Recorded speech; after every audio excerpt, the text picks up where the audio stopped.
Why should an investor choose mutual funds among all other investment options? Financial expert Mr. Sandeep will explain this now. If you look at why we should be investing into mutual funds, so typically if you look at, there are various kinds of instruments which are available in the market. Say for example, it could be fixed deposits, it could be public provident fund, it could be corporate deposits, it could be insurance also.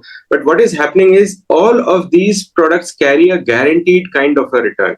And if you have an inflation which is about say 5-6% kind of a thing, so your real return is very less. But what is happening in the mutual fund is you become the part owners in the mutual fund. So for example, what is happening is mutual fund invest into securities, and mutual funds are part owners of the securities. When you invest into mutual fund, you become the part owner of those securities which the mutual fund is owning. And if you look around the world, if you look at the wealthiest people around the world, and if you identify each one of them, one common thing about all these wealthiest people is they own successful businesses. And what is a nice way to own these successful businesses is through mutual funds. And you can generate a return because you are taking a risk. So you are tend to generate a return which is over and above the fixed deposit kind of returns which these banks or the corporate FDs are offering.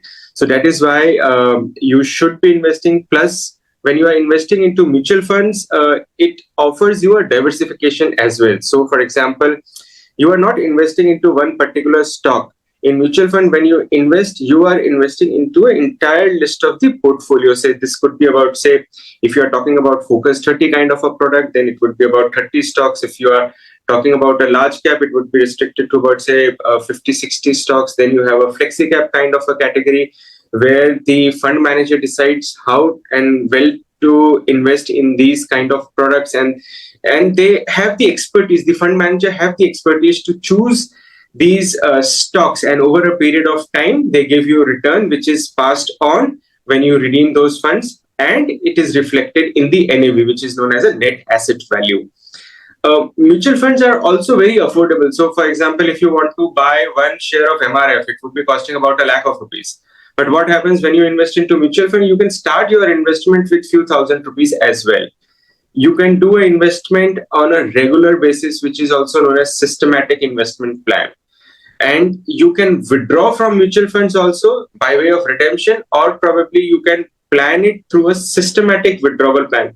I think if there are questions on SWP, we can touch base on SWP in more detailed way at a later stage. And all these investments can be done automatically. You don't have to sign and do these investments every now and then. Once you are given an OTM mandate, which is a one-time mandate for the instruction to the bank to debit your account for a fixed amount every month, it will be automatically deducted. It's a seamless process. Similarly, when you are doing a SWP kind of a transaction, you just have to give an instruction, and on a fixed date, amount which you have decided will come to your bank account automatically. So it's a seamless process, it's an automatic process, and above all, it's regulated by SEBI.